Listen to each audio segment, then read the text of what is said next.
है कि बच्चे का तकरीबन 60% दिमाग बन जाता है। पहले 5 सालों में बच्चे का 90% दिमाग बन जाता है और पहले 5 सालों में आगे हम इस पर डिस्कस करेंगे कि वो घर में होना चाहिए। बच्चा घर में होना चाहिए और उसे घर से तालीम हासिल करनी चाहिए और उसकी परवरिश होनी चाहिए।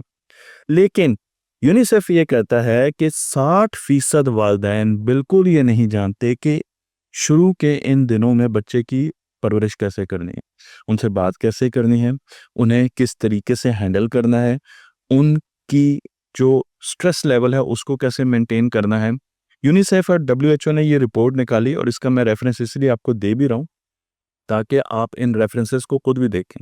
फिर मैं एक और रिपोर्ट की तरफ जाता हूँ। ये रिपोर्ट है 0 to 3 early connection last a life time. ये पूरा का पूरा ऑर्गेनाइजेशन है 0 to 3 और उन्होंने ये रिपोर्ट निकाली और मज़े की बात ये कि उन्होंने डेवलप कंट्रीज में सर्वे किया और डेवलप कंट्रीज में जब उन्होंने 100% लोगों से पूछा अपने सैंपल में कि क्या आप अच्छे वालिदैन हैं, क्योंकि अब आप उससे गुजर चुके हैं, तो क्या आपके ख्याल में अगर दोबारा को मौका मिले कि आप बच्चों की तरबियत कर सके तो आप ऐसे ही करेंगे? 65% लोगों ने कहा नहीं, हम ऐसे नहीं करेंगे, हम अच्छे वालिदैन नहीं हैं, हम इससे बेहतर तरफ जाने की कोशिश करेंगे। अगर डेवलप कंट्रीज में भी 65% लोग ये सोचते हैं कि वो अच्छे वालिदैन नहीं हैं, उन्हें इम्प्रूवमेंट की ज़रूरत है, तो हमारे मुल्क में तो शायद ये जो परसेंटेज है ये 85% पर होगी।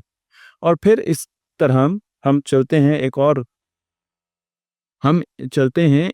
और रिसर्च पेपर की तरफ। वर्ल्ड बैंक का ये रिसर्च पेपर है और इसमें बताया गया है, बहुत अहम रिसर्च पेपर है, कि आपका लाइफस्टाइल क्या है, आपके पास कितनी दौलत है और आपने एजुकेशन कहाँ से ली।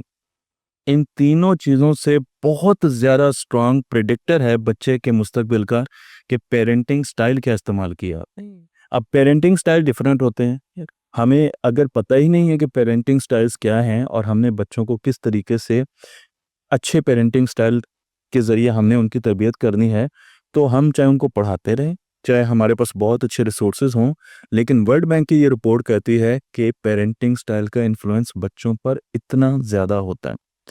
अगर हम उसी तरीके से तरबियत करते रहेंगे जैसे हम करते रहे हैं, तो बच्चे उसी तरीके से बनते रहेंगे जैसे पहले बनते रहे। यानी मैंने एक कोट लिखा हुआ है कि कल की तरबियत कल के बच्चों के लिए थी और आज के बच्चों के चैलेंजेस डिफरेंट हैं। आज के बच्चों की तरबियत आज के तरीकों से होनी चाहिए, जिसमें जितनी इन्वायरमेंट आ रही है, चेंज हो रही है, हमें उनको भी देखना पड़ेगा। तो अदील, इस मौके पर मेरा आपसे ये सवाल होगा कि बल्कि सब वालिदैन का आपसे ये सवाल होगा कि हम इस महारत की तरबियत कैसे दे सकते हैं? क्या ऐसे ममालिक हैं जहाँ इस महारत की तरबियत दी जाती है? वालिदैन होना एक फितरी जज्बा है, मगर अच्छी परवरिश एक शऊरी मश्क है और इस मश्क को हमें बार बार करना चाहिए। जब हम ये बात कर रहे हैं कि जी